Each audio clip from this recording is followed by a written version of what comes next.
pessoas tendem a ficar mais em alerta quando estão conectadas em mídias sociais.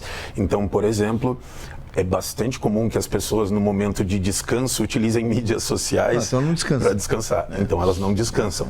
É bastante comum que a pessoa, quando vá dormir, ela antes de dormir, ela dê uma olhada nas suas mídias sociais e coisas do tipo, ela acaba não dormindo bem.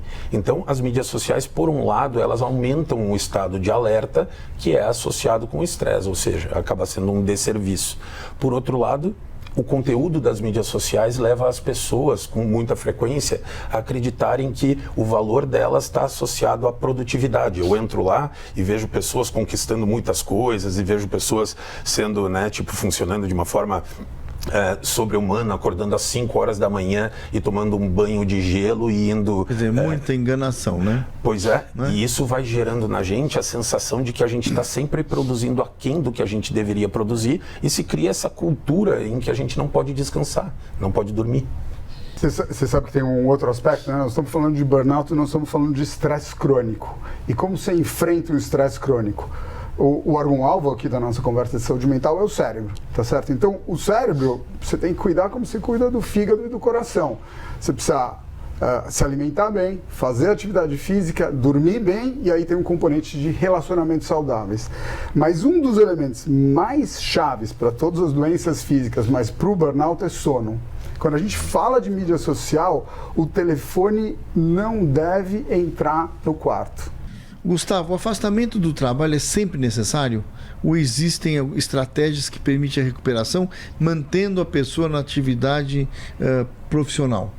Bom, o afastamento do trabalho ele pode ser necessário e ele pode ser bastante efetivo, mas existem uma série de questões individuais que podem ajudar bastante essa pessoa. A gente já citou que a questão do sono ela é fundamental. O sono é a base para que a pessoa ao longo do dia consiga lidar com os fatores estressores de uma forma um pouco melhor.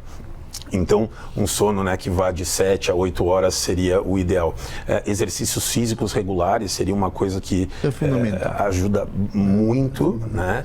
Daí existem alguns fatores individuais cognitivos, como essa percepção de que o valor da pessoa está completamente ligado à produtividade, fazendo com que a pessoa se exija cada vez mais. Uma pessoa que consegue lidar com isso de uma forma um pouco mais leve tende a não se estressar tanto, colocar uma expectativa no trabalho um pouco menor e colocar expectativa em outros fatores da vida que podem ajudar ela a se sentir mais completa fora do trabalho também é uma coisa bem importante. E, obviamente, a partir de um momento, a psicoterapia, e depois de um tempo em que a gente percebe, por exemplo, que a psicoterapia não está funcionando a contento, buscar uma avaliação médica, esses são fatores de proteção. Do ponto de vista clínico, quais são as abordagens mais eficazes para o tratamento de burnout? Então, quando a gente fala de burnout, o que você precisa... por exemplo, a Miriam Barreto ela já passou por isso e ela queria saber. Então, quando a gente fala de burnout, o que a gente precisa é identificar o problema, fazer o diagnóstico. Quando você identifica, você vê a gravidade do caso. Quando você vê a gravidade, você imediatamente faz um diagnóstico diferencial. Você lembra que eu falei que você tem uma chance muito grande de ter um transtorno de ansiedade ou um quadro depressivo.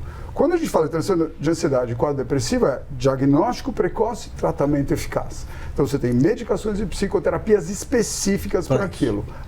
Agora, quando a gente tem um elemento, um fator de risco tão grave que é o trabalho, aí você tem medidas de saúde, que o Gustavo acabou de mencionar, e tem medidas para lidar com o ambiente de trabalho. Então a pergunta é, vai ter que afastar ou não? Depende do estágio do burnout que você identifica. Então quanto mais cedo, mais fácil de lidar com a questão. Muito bem.